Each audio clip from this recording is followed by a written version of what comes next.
O say balik! Ganahan ka mo balik sa imong probinsya?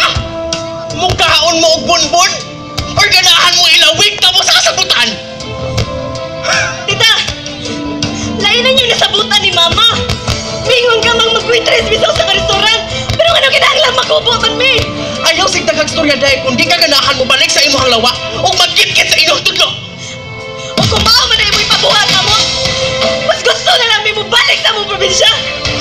Sa akong pagstorya, Amo pang makauban ng Mama nito! ayaw sige balik-balik! Hoho! Kaya na ang akong customer! Anong ingana mo ka? Kitaligan ka sa mong inahan! Dili! O sige! Kung mo ipabuhat na mo, ako na lang! Ano kami lang ako'y doon! Ayaw ka payak ng baon! Dili! 15 ka customer imuha o 15 ka customer sa imong baon! Kapita! Ma! Naibaw ba kasi ang ibuhat na mo? Buot niya ibaligyan mo kagarutan, Ma! Mayroon ba siya kitsing ako sa meso sa kadlaw? Inaanak ka ito may imong punihin! Di na tinuod, Lucy! Ayaw pagtuwa sa imong Sige, anak! tinuod!